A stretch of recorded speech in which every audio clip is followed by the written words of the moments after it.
Step into Value Zone. Value Zone. Hypermart. Button. అపాంగరేఖాభిరభంగురాభిః అనంగలేఖారసరంజితాభిః అనుక్షణం వల్లవసుందరీభిః అభ్యర్చ్యమానం విభుమాశ్రయామః. శ్రీకృష్ణుని కంటి చూపు మన మీద పడాలి. ఎలాంటి కన్ను చూపు అంటే అనుక్షణం వల్లవ సుందరీలు అంటే గోపికలతోటి కూడి ఉండే కృష్ణుని కంటి చూపు అలాంటి కొస చూపైన మన మీద పడితే చాలు. అలాంటి విభుణ్ణి ఆశ్రయిస్తాం. నిరంతరము ఈ గోపికల కంటి చూపుకి ఆశ్రయంగా ఉండేవాడు. వాళ్ళు అక్కడే చూస్తుంటారు, స్వామినే చూస్తారు. మనం కూడా అలాగే మన హృదయాలు కూడా కృష్ణుణ్ణి ఆశ్రయించి ఉండాలి, ఆయన్నే ఆశ్రయించి ఉండాలని చెప్తున్నాం. దేవకి వసుదేవుల మొదటి కుమారుడైన కీర్తిమంతుణ్ణి కంసుడు వధించాడు. తర్వాత వాళ్ళని చెరసాల్లో వేశాడు. చెరసాల్లో వేస్తే కంసుడికి ఇతను కొంచెం దుర్మార్గమైన ప్రవర్తన కలిగి ఉన్నవాడికి అతని మామగారైన జరాసంధుడు పూర్తిగా మద్దతు ఇచ్చాడు. ఆయనకి 2 కూతుళ్ళు ఉన్నారట జరాసంధుడికి. వాళ్ళిద్దరినీ కంసుడికి ఇచ్చి పెళ్లి చేశాడు. తర్వాత వీళ్ళు ఏం చేశారు, నరమాంస భక్షకులైన చాలామంది రాక్షసుల్ని పంపించి యాదవులని అంటే వసుదేవుని కుటుంబానికి వంశానికి చెందిన వాళ్ళని హింసించడం మొదలుపెట్టారు. దీన్ని భరించలేక చాలామంది దేశాలు బట్టి పారిపోయారట. కురు, పాంచాల, కేకయ, శాల్వ, తర్వాత విదేహ, విదర్భ, విదేహ, కోసల దేశాలలో ఆశ్రయం పొందారు. ఈతో పడలేక అక్కడికి వెళ్ళిపోయారనమాట. కొందరు నందుని గోకులంలో ఆశ్రయం పొందారు. వసుదేవుని భార్య అయిన రోహిణి కూడా అదే గోకులంలో తలదాచుకుంది. కొందరు యాదవులకు పారిపోయే అవకాశం లేకపోయింది, వాళ్ళు వెళ్ళలేకపోయారు ఎక్కడికి. వాళ్ళు మాత్రం ఈ కంసుడిని ఆశ్రయించి అతని దగ్గరే సేవ చేస్తూ ఉండిపోయారు. ఈ కీర్తిమంతుడి తర్వాత వరుసగా దేవికి 5 కుమారులు కలిగారు. వారందరినీ పుట్టగానే పురిటి కందులనే కంసుడు నిర్దాక్షిణ్యంగా పొట్టను పెట్టుకున్నాడు. అయితే 7వసారి గర్భం ధరించింది ఈసారి. ఈ 7వసారి గర్భంలో విష్ణువంశ అయినటువంటి ఆదిశేషుడు ఆమె గర్భంలో మానవ శిశువుగా రూపొంది ఉన్నాడు. అయితే వెంటనే శ్రీహరి ఏం చేశాడట, యోగమాయని పిలిచి, దేవి నువ్వు భూలోకానికి వెళ్ళు, ఈ దేవకీదేవి గర్భంలో ఉన్న శేషుడనే నా అంశ ఉంది, ఆ గర్భాన్ని ఆకర్షించి నందగోకులంలో ఉన్నటువంటి రోహిణీదేవి గర్భంలో ప్రవేశపెట్టు. తర్వాత నేను దేవకీదేవికి 8వ పుత్రుడుగా జన్మిస్తాను. ఇక్కడ దేవకీదేవి గర్భం ధరించే సమయానికి అక్కడ నందగోకులంలో నందుని భార్య అయిన యశోదాదేవి కూడా గర్భవతి కావాలి. నేను దేవకి గర్భంలో పుత్రుడుగా జన్మిస్తాను, నువ్వు యశోద గర్భంలో పుత్రికగా జన్మించు. భూలోకానికి వెళ్ళి అక్కడ గర్భస్థ శిశువుగా ఉండి మరల తిరిగి వచ్చిన కాలం అంతకాలం నువ్వు అక్కడ ఉన్నందుకుగాను నిన్ను మానవులు దుర్గా, భద్రకాళి, విజయ, వైష్ణవి, కుముద, చండిక, కృష్ణ, కన్యక, మాయా, నారాయణి, శారద, అంబిక అనే పేర్లతోటి పిలుస్తారు. ఇన్ని పేర్లతోటి నువ్వు అక్కడ కొలవబడతావమ్మా. నీకు ఆలయాలు నిర్మిస్తారు, అవన్నీ పుణ్యక్షేత్రాలు అవుతాయి. నువ్వు భూలోకంలో కోరిన కోరికలు తీర్చే కల్పవృక్షంగా ఉంటావు. మానవులు నిన్ను నిత్యము ధూపదీప నైవేద్యాలతో సేవిస్తారు అని చెప్పాడు. చెప్పేసరికల్లా యోగమాయాదేవి భూలోకానికి బయలుదేరింది.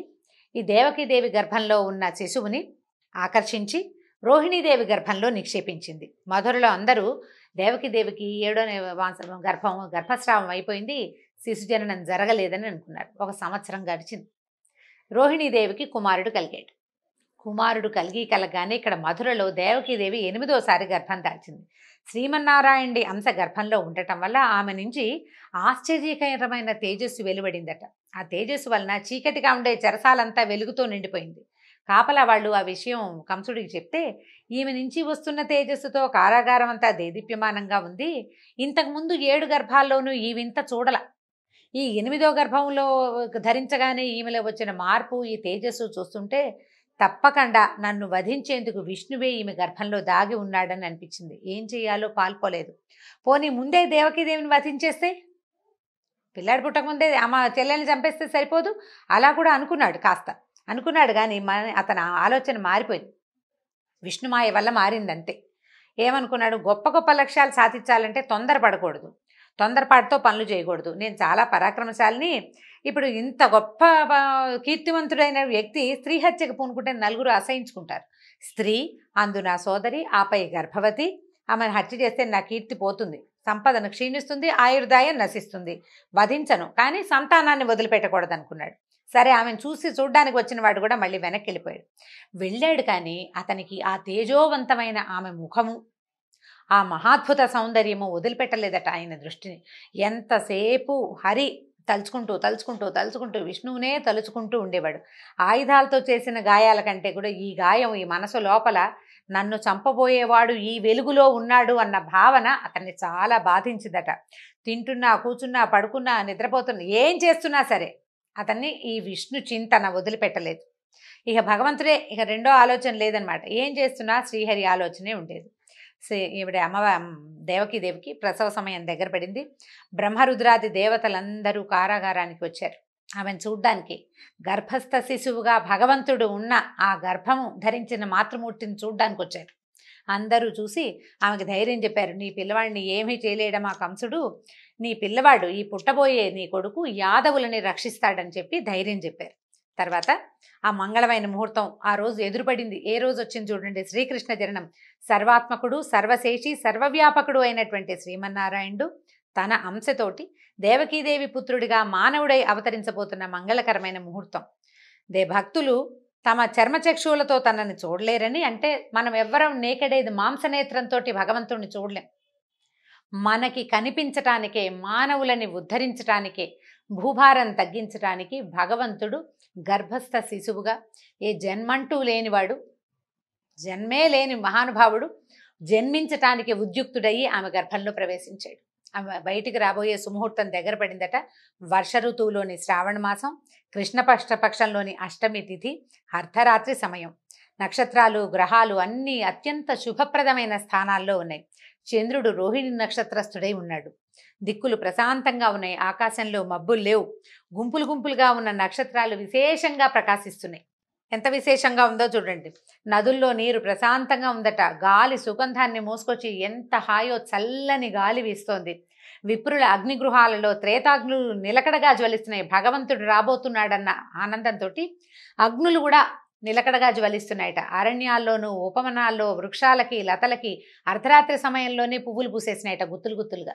ఆ పువ్వుల వాసనకి తుమ్మెదలు వచ్చి చేరిపోయినాయట వాటి మీద. ఈ మధుర, సూరసేన దేశాల్లోని పట్టణాల్లో, నగరాల్లో, గ్రామాల్లో, గొల్లపల్లెల్లో కూడా అంతకుముందు ఎన్నడూ కనపడని ఎన్నో శుభశకునాలు కనిపించినాయట. గంధర్వులు, కిన్నరులు ఆకాశంలో నిలిచి ఆనందంగా గానం చేస్తున్నారు. మునులు, దేవతలు ఆకాశం నుంచి పుష్పవృష్టి కురిపిస్తున్నారు. బ్రహ్మ అధిష్టాన దేవతగా కలిగిన రోహిణీ నక్షత్రంలో జన్మమే లేని శ్రీమన్నారాయణుడు దేవతా స్వరూపిణి అయిన దేవకీదేవి యందు భువనమోహనుడైన మానవ శిశువుగా జన్మించాడు. అయితే ఈ శ్రీకృష్ణ పరమాత్మ జన్మించిన తిథి భాగవతంలో చెప్పబడలేదండి. ఇదంతా విష్ణు పురాణంలో ఉంది, ఏ సమయంలో జన్మించాడు ఏమిటి అనేది. అయితే వర్ష ఋతువులో శ్రావణ మాసంలో నేను పుడతానని చెప్పాడని ఉన్నది. ఆ తర్వాత ఈ పుట్టగానే శిశువు వెంటనే పద్మపత్రాల వంటి నేత్రాలు, 4 భుజాలు, శంఖము, చక్ర, గద వంటి మహా ఆయుధాలని ధరించి వక్షస్థలం మీద శ్రీవత్సం అనే రేఖతోటి, అంటే ఒక పుట్టుమచ్చ ఉంటుంది విష్ణుమూర్తి, దాన్ని శ్రీవత్సము అంటారు. రేఖలాగా ఉంటుందట, చిన్న చిన్న గీతలుగా ఉంటుంది. మెడలో కౌస్తుభమణి, పచ్చని పట్టుబట్టతోటి, దట్టమైన మేఘం వంటి మైఛాయతోటి, శరీరపు ఛాయతోటి ఈయన ఏం చేశాడు, అమూల్యమైనటువంటి మణులు పొదిగిన స్వర్ణ కిరీట కుండలాలతోటి, వాటి కాంతితో మెరిసిపోతున్న దట్టమైన ముంగురులతోటి, అనేక దివ్యాభరణాలతోటి ఆ చెరసాలలో తన తాలూకు దివ్యమైన తేజస్సుని నింపుతూ లేచి నుంచున్నాడు. పసిబిడ్డ ఒక్కసారి చతుర్భుజుడైన విష్ణుమూర్తిగా సాలంకృతుడుగా వాళ్ళకి దర్శనమిచ్చాడు. వసుదేవుడు ఆశ్చర్యచకితుడైపోయాడు. శ్రీమన్నారాయణనే అట్లా చూస్తూ ఉండిపోయాడట. తన పిల్లవాడు పుట్టాడు అనే భావం లోపలే అది పూర్తిగా మనసులో నిండకముందే శ్రీహరి అనే భావం ఉదయించేసిందట. ఆయన చూసిన భాగ్యమో, పుత్రుడు కలిగిన ఉత్సాహమో తెలియక ఆయన మనసు ఆనంద తరంగితమైపోయింది. నీటిని ముట్టుకుని 10,000 గోవుల్ని వేదవేత్తలకి ధ్యానం చేస్తానని ప్రమాణం చేసుకున్నట్టు. ఈ శిశువు నాకు కలిగిన సందర్భంలో 10,000 సాలంకృతమైన గోదానం చేస్తానని ప్రతిజ్ఞ చేసుకున్నాడు మనసులోనే. ఈ లోకేశ్వరుడైనటువంటి శ్రీహరే స్వయంగా తనకి పుత్రుడిగా జన్మించాడు అని తెలియగానే ఇక భయం పోయింది. ఏమవుతుందోనన్న భయం లేదు, జీవితేచ్ఛ లేదు, జీవితం పట్ల భయం లేదు. చేతులు జోడించి నమస్కరించాడు. ఈ పుట్టగానే నారాయణమూర్తిగా తమ ఎదుట నిలబడ్డటువంటి ఆ శిశువును చూసి దేవకీదేవి కూడా చాలా స్తుతించింది. కానీ ఆ తల్లి ప్రాణం గిలగిల్లాడిపోయింది. బిడ్డ ఏమైపోతాడు, నా పిల్లాడు ఎలాగా అని తల్లి ప్రాణం కొట్టుకుపోయిందట. అయ్యా, మా చుట్టూతా పరమ అజ్ఞానులున్నారు, నీ దివ్య రూపాన్ని వాళ్ళకి కనపడినివ్వక, నువ్వు కనిపిస్తే ఏం చేస్తారో, నువ్వు పుట్టావన్న వార్త ఇంకొక నిమిషంలో కంసుడికి తెలిసిపోతుంది, వాడు పరిగెత్తుకొచ్చేస్తాడు. నీ తాలూకు ఈ పరమాద్భుత దివ్య రూపాన్ని చూసే అర్హత లేదు వాడికి, దుర్మార్గుడు, నీ దివ్య రూపాన్ని ఉపసంహరించు, వాడు నిన్నేం చేస్తాడో అని నాకు భయంగా ఉంది నాయన అని దుఃఖపడిందట. అప్పుడు ధైర్యం చెప్పాట. ఈ రూపంలో వాళ్ళకి ఎందుకు కనిపించాడో చెప్తున్నాడు. దేవకీ వసుదేవులారా, నేను ఇప్పుడే మీకు పుత్రుడిగా జన్మించానని భావిస్తున్నారు. కాదు, కొన్ని మన్వంతరాలుగా మీరు దంపతులుగానే ఉన్నారు. నేను మీకు ఇది 3వసారి జన్మించానని చెప్పాడు. మొట్టమొదట వీళ్ళు స్వయంభువ మన్వంతరంలో, శ్వేతవరాహ కల్పంలో స్వయంభువ మన్వంతరంలో వీళ్ళిద్దరూ భార్యాభర్తలుగా ఉన్నారు. ఆమె పేరు పృశ్ని, అతను సుతపుడు, భార్యాభర్త. అయితే వీళ్ళని బ్రహ్మదేవుడు వాళ్ళని పుట్టించి సృష్టి చేయమన్నాడు. వీళ్ళకి ఏంటంటే కొంత వైరాగ్యం అవలంబించారు. సృష్టి మీద ఆసక్తి లేదు. శ్రీమన్నారాయణుడి కోసం తపస్సు చేస్తే నారాయణమూర్తి ప్రత్యక్షమైనప్పుడు ఆయనని చూసిన ఆనందంలో వాళ్ళు సంతానేచ్ఛ కలిగి మాకు పుత్రుడిగా నువ్వే జన్మించమని ఒకే కోరికని 3 సార్లు అడిగారట. మీరు 3 సార్లు అడిగితే 3 సార్లు ఆ వరాన్ని ఇవ్వడానికి నేను సన్నద్ధున్నయ్యాను. అప్పుడు పృశ్ని గర్భంలో ఏం చెప్తున్నారు? మొట్టమొదటిసారి పృశ్నికి జన్మించి పృశ్ని గర్భుడిగా పేరు పొందాను. 2వ జన్మలో మీరు అదితి కశ్యపులుగా ఉన్నప్పుడు నేను వామనుడిగా మీకు జన్మించాను. అప్పుడు ఇంద్రుడు నాకు అన్నగా ఉన్నాడు. ఇది మీ యొక్క 3వ జన్మ. ఈ రకంగా మీరు కోరిన కోరికని తీర్చానని, 3 సార్లు మీ కోరిక తీరిందని మీకు తెలియచేయటానికే నేను మీకు ఈ రూపంలో కనిపించానని చెప్పాడు. మీరు ఈ జన్మలో ఒక్కొక్కసారి నేనే పరబ్రహ్మాన్నని, అంటే పరదైవతాన్ని నేనేనని మీరు తెలుసుకుంటారు. అంతలోనే ఆ జ్ఞానం పోయి మీ కుమారుడుగా నన్ను భావిస్తారు అని చెప్పాడు. చెప్పిన తర్వాత ఏం చెప్పాడంటే, వసుదేవ, నన్ను తీసుకెళ్ళి నందగోకులానికి వెళ్ళు. నీకేమీ భయం లేదు. నువ్వు అక్కడ అదే సమయానికి యశోదాదేవి స్త్రీ శిశువుకి జన్మనిచ్చింది. ఈ పిల్లవాడిని అక్కడ అట్టపెట్టి అక్కడ ఉన్న చిన్న చంటి పిల్లని ఎత్తుకొచ్చేసేయమన్నాడు. నీకు ఏమీ భయం లేదు. కారాగృహంలో వెళ్ళడానికి నీకే అనుమానం లేదు. నా మాట మీద వెళ్ళిపో. ఆదిశేషువు బయట ఉన్నాడు, నీకు కావలిగా నీతో పాటు వస్తాడు అని చెప్పేసరికల్లా వెంటనే ఈ చతుర్భుజ నారాయణమూర్తిగా ఉన్నవాడు పసిబిడ్డ అయిపోయి కేవ్వమంటూ ఏడ్చాడట. ఇక నవజాత శిశువుని అప్పుడే పుట్టిన బిడ్డను తీసుకుని వసుదేవుడు ముద్దు పెట్టుకున్నాడు. పిల్లవాడిని ఎత్తుకుని గుమ్మం దాటానికి బయలుదేరాడు. అయితే వీళ్ళు ఏం చేశారు? కాపలా వాళ్ళు కారాగారం బయట పెద్ద పెద్ద గడియలు పెట్టి గొలుసులు తగిలించారు. ఈయన కాళ్ళకి గొలుసులు ఉన్నాయి, బయట గొలుసులు, వాటికి తాళాలు ఉన్నాయి. కాలికి సంఖ్యల ఊడిపోయింది. తలుపు దానంతట అదే తెరుచుకుంది. కావలి వారంతా నిద్రాగతులైపోయి ఉన్నారు. అంతా విష్ణుమాయ ఆవరించేసింది ప్రపంచం అంతా. బయటికి వచ్చాడు పిల్లవాడిని తీసుకుని. ఆ చేతిలోకి వచ్చిన శిశువుని నెత్తి మీద పెట్టుకున్నాడట. ఆయన తల మీద పెట్టుకుని బయటకు వచ్చేసరికల్లా 1000 తలల ఆదిశేషువు వాకిట్లో నిలబడి ఉన్నాడు. తన 1000 తలలని విశాలంగా విప్పార్చి వీళ్ళ వెనకాలే బయలుదేరాడట. అంతలో ఒకసారి పెద్ద వర్షం మొదలైందట. మామూలు వాన కాదు. మొత్తం ప్రపంచంలో ఉన్న మబ్బులన్నీ వచ్చి ఈ మధురానగరం మీదే కురుస్తున్నాయా అన్నంత పెద్ద వానట. కారు మబ్బులు, ఉరుములు, పిడుగులు. అసలు ప్రపంచమంతా ఈ వర్షం వచ్చేసరికల్లా ఇంకా నిద్రాపరవశులు అయిపోతారు. జనం ముడుచుకుని పడుకుంటారు. మెలకువ రాదు, నిద్రలోకి జారిపోతారు. ఇంతలో అక్కడే ఉన్న యమునా నది, ఎక్కడెక్కడి వర్షపు నీరు యమునా నదిలోకి ప్రవేశించింది. ప్రశాంతంగా ఉండే యమునా నది గట్లు పొడుచుకుని ఉధృతంగా ప్రవహించడం మొదలుపెట్టింది. ఈయన చెరసాల నుంచి బయటకు వచ్చాడు. అక్కడ ఆదిశేషు ఉన్నాడు కదా, ఈ పడగలు విప్పి వాళ్ళని రక్షిస్తూ ముందుకు బయలుదేరాడు. ఆయన యమునా తీరం చేరాడు. లోతైన యమునా నదిలో ప్రవాహ వేగం పెరిగిపోయింది. పెద్ద పెద్ద కెరటాలు వస్తున్నాయి. అయినా సరే ఈయనేమో ఆలోచించలా. విష్ణువు వెళ్ళిపోమన్నాడు, వెళ్ళిపోవటమే. అడుగులు వేసి యమునలోకి దిగంగానే యమున, అంత పెద్ద యమున, రాముల వారికి సముద్రం దారిచ్చినట్టుగా ఈ యమునా నది అంత తరంగాలతో ఉన్నది కూడా ఆయన నడవడానికి వీలుగా దారిచ్చేసిందట. వాన పడకుండా ఆదిశేషువు శిశువుని తండ్రిని రక్షిస్తూ పూర్తిగా ఈ నందగోకులానికి చేరేదాకా ఆదిశేషువు వెనకాలే ఉన్నాడు. ఈ యోగమాయా ప్రభావంతో గోకులంలో అందరూ గాఢమైన నిద్రలో ఉన్నారు. పురిటింట్లో కూడా ఎవ్వరూ ఏ సందడి లేదు. యశోదాదేవికి తను బిడ్డకి ప్రసవించానని తెలుసు, కానీ స్త్రీ శిశువో పురుష శిశువో ఆమె మర్చిపోయింది. ఆమెకు తెలియదు. ఈ ప్రసవం చేసిన స్త్రీలకి కూడా పుట్టినవాడు పిల్లవాడా పిల్ల అనే ధ్యాస లేదు. అందరూ ఎవరి ద్వారాన వాళ్ళు మత్తులో పడున్నారు. ఈయన నిశ్శబ్దంగా తను తీసుకొచ్చినటువంటి నారాయణ నవశిశువుని అక్కడ పడుకోబెట్టి అక్కడ ఉన్న వెలిగిపోతున్నటువంటి బాలికని చేత్తో పుచ్చుకున్నాడు. తీసుకుని బయటకు వచ్చేసాడు. బయటకు వచ్చి మళ్ళీ మధురా నగరంలోకి దారి తీశాడు. నగరంలోకి వచ్చేసాడు. యమునా నది దారి ఇచ్చింది. ఆదిశేషువు కాపాడుతున్నాడు. కారాగారంలోకి ప్రవేశించాడు. మొత్తం తలుపులు అన్నీ యథావిధిగా ఎక్కడపక్కడ మూసుకుపోయింది. లోపలికి వెళ్ళిపోయి తన కాలికి సంఖ్యలు తగిలించుకుని పిల్లని తెచ్చి దేవకీదేవి పొత్తిళ్లలో పడుకోబెట్టాడు. పిల్లని నేల మీద పెట్టిన మరుక్షణంకే ఉమ్మని ఏడ్చిందట చంటిపిల్ల. పెద్దగా ఏడ్చింది. ఏడ్చేసరికల్లా అప్పుడే పిల్ల పుట్టేసిందని చెప్పి పిల్లవాడు పుట్టాడు అనుకుని కావలి వారంతా అరిచరిచి కేకలు పెట్టి బాకాలు ఊదారు. ప్రసవం అయిపోయింది. మహారాజు రావాలంటే పరిగెత్తుకుంటూ వచ్చాడట. ఆయన ఎట్లా పరిగెత్తుకొచ్చాడంటే, ఎప్పుడెప్పుడు తన మరణానికి కారణమయ్యేవాడు పుట్టేస్తాడో అని బెంగటిల్లిపోయి ఉన్నవాడు ఈ మంచం మించి లేవడం, ఆయన జుట్టు ముడేసుకుని పడుకున్నాడు. ఆ ముడి కాస్త ఊడిపోయింది. అపశకునం, రాజులు జుట్లు విరబోసుకుని బయటికి రాకూడదు, అడుగులు తడబడిపోతున్నాయి, మృత్యువు పిలుస్తోంది అనేసరికల్లా భయం వేస్తుంది. ఆ భయంతో అడుగులు తడబడిపోతున్నాయి. అన్ని అపశకునాలే. వస్తూ బల్లలు కుర్చీలు తన్నేసుకున్నాడు. అంటే ఆ ఉధృతిలో పరిగెత్తుకొస్తూ అనమాట, ఉద్వేగంలో ఎట్లాగోట్లా పరిగెత్తుకొచ్చేసాడు. వచ్చిన తర్వాత తీరా చూస్తే ఏముంది, ఆడపిల్ల. అక్కడి నుంచి దేవకిదేవి అన్నా వద్దు, అష్టమ గర్భుడైన వాడు నీ మరణానికి కారణమవుతాడని చెప్పింది ఆకాశవాణి. ఇదేమో శిశువు, స్త్రీ శిశువు, ఆడపిల్ల, ఇది నిన్నేం చేస్తుంది? ఇంట్లో పుట్టిన మొట్టమొదటి పిల్ల, ఈ పిల్లని ఏం చెయ్యొద్దని పమిటలో దాచేసుకుందట. పిల్లని ఇవ్వలేదు ఆవిడ. ఇవ్వకపోతే ఆయన బలవంతంగా లాక్కున్నాడు. నువ్వు నా పెళ్ళైనప్పటి నుంచి పుట్టిన పిల్లల్ని చంపేశావు, నేను ఒక్కసారి కూడా ఏమనలేదు. ఆడపిల్ల, ఈ ఒక్క పిల్ల ఇదే ఆఖరిది, నాకు 8వ సంతానం అని జ్యోతిష్కుడు చెప్పారు అందరూ.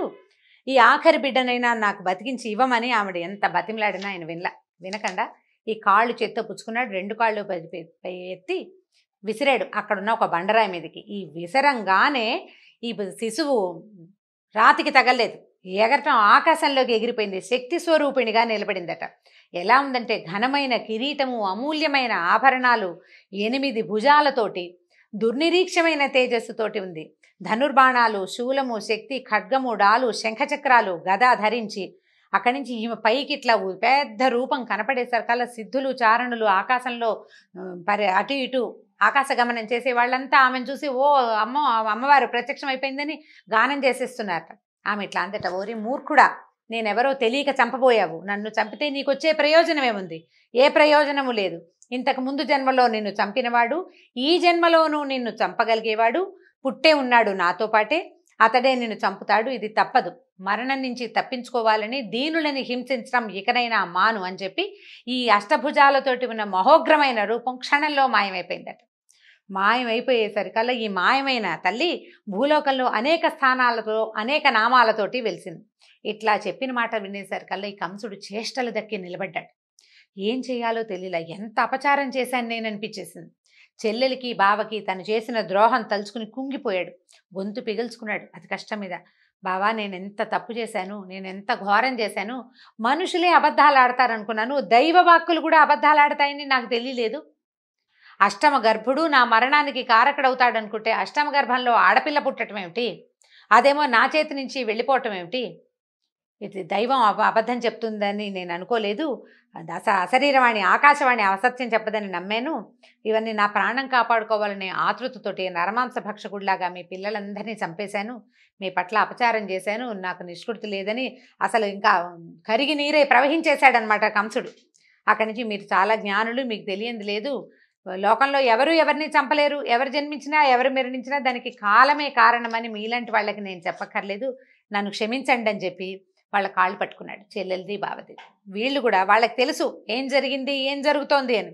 తెలిసినా కూడా ఏం చేశారు, వీడితో మూర్ఖుడితోటి సంభాషణ ప్రమాదకరం అంచేత ఏమన్నారు, ఇక ఇలా జరగాల్సి ఉంది, జరిగింది. అందరిలోనూ పరమాత్మనే చూసేవాడికి ఒకడు మిత్రుడు కాదు, ఇంకోటి శత్రువు కాదు నాయన. పరమేశ్వరుడే ఈ లీలంతా నడిపిస్తాడు, ఏం పర్వాలేదు. నువ్వు ఆపలేవు, మేము ఆపలేవు, ఇలా జరిగేదాన్ని మనమేం ఆపుతాం, పరమేశ్వరుని లీల అని చెప్పి నిశ్శబ్దంగా ఉండిపోయారు. కంసుడు వాళ్ళిద్దరిని చెరసాల నుంచి విముక్తులను చేసేసాడు. వాళ్ళ అనుమతి తీసుకుని ఈ రాజమందిరానికి వెళ్ళిపోయాడు. ఈ వెళ్ళిపోయిన కంసుడికి ఎవరు ఎటువంటి సలహా చెప్పారు, అతను మళ్ళీ తన ప్రవర్తనని ఏ రకంగా మార్చుకున్నాడు. దుర్మార్గులు చూడండి, ఇవాళ చాలా రియలైజ్ అయినట్టు ఉంటారు, రేపొద్దుటికి వాడి ప్రవర్తన మారిపోతుంది. చంపేస్తానన్న చెల్లెల్ని వదిలిపెట్టాడు, నేను చంపనన్న పిల్లవాడిని చంపేశాడు. ఇప్పుడు వీళ్ళని వదిలిపెట్టాడు, కాళ్ళు పట్టుకున్నాడు, నాది తప్పేనన్నాడు. రేపేం చేస్తాడో తెలీదు. రేపేం చేయబోతాడో కంస మహారాజు రేపటి కథలో తెలుసుకుందాం. నమస్కారం.